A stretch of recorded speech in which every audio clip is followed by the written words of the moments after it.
Hi, I'm Dawn Reese, your Hollywood entertainment reporter. This is Hollywood Talk Show. We're here at the Boys and Girls Club. I feel like Vanna White. And what's really cool about the Boys and Girls Club, we took a major artist on tour in all the Boys and Girls Club at one time named Little Joe from Hollywood Records. In the meantime, I'm right here with an amazing gentleman, and he's working with Mr. Keith Winslow. Tell me your name. Darian Bell. That's great. And what do you do? Well, I work the president for the Veterans and Community Resource Center. We do a number of different things. We help vets with their VA claim benefits, assist them, help them with the language on there.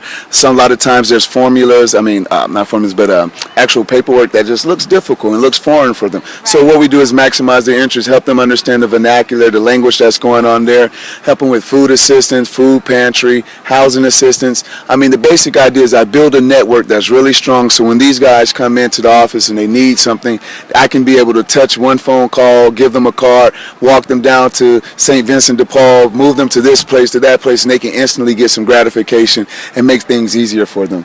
Where can they get in touch with you? What is your website, your phone? Because there's a lot of people out there, I get this on Facebook and YouTube as well. Where can they get in touch with you? Well, we're on 9th Avenue North. That's going to be 2140 9th Avenue North, St. Petersburg, Florida, 33713. The phone number there is 727-813-708-5777. 813-708-5777.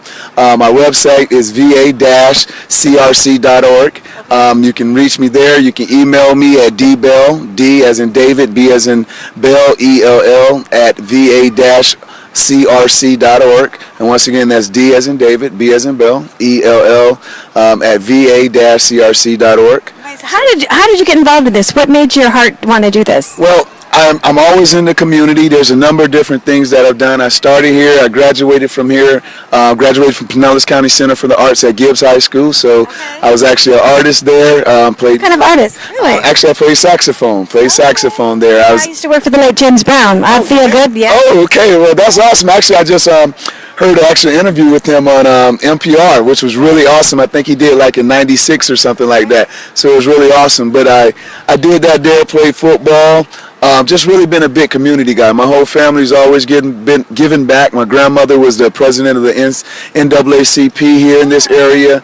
I have a number of guys, my dad, my uncles, cousins, they all were in the military. A number of them went to Vietnam, a number of them have a cousin that's been to the last 3 wars. So it was really interesting for me. I really like teaching here. So I've been off coaching college football for the last 4 or 5 seasons.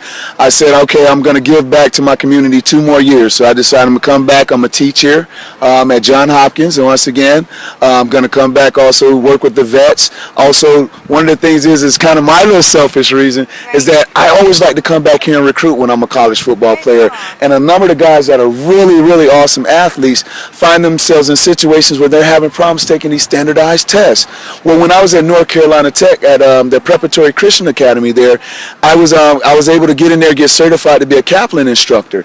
And what that allowed me to do is to teach the SAT, ACT, and then I took the things that they were teaching me, and then I also used stuff that I learned throughout life, which was intellectual reasoning. You know, how to use your inferences, how to use your epistemology. And as we started to do that, I had like 3 or 4 guys like Ed Tinker went to Pittsburgh, ended up getting picked up as a 4th-round draft pick.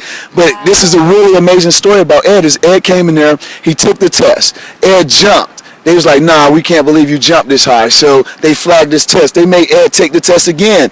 He went to another site. He jumped again. They flagged him again. They was like, nah, this can't be real.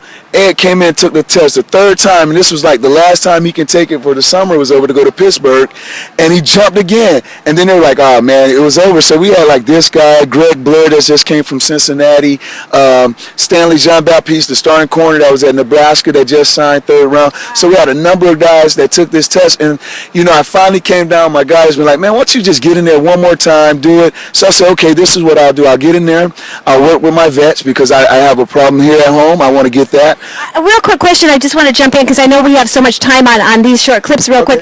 And I do want to do more of a documentary with Paul because he's our cameraman. The vets that Keith wanted me to do, how are the families and the kids? Because they were thinking of maybe doing a reporter's workshop to make them reporters, or, you know, I have beauty queen reporters out there. I'm a mentor to the youth as well. Okay.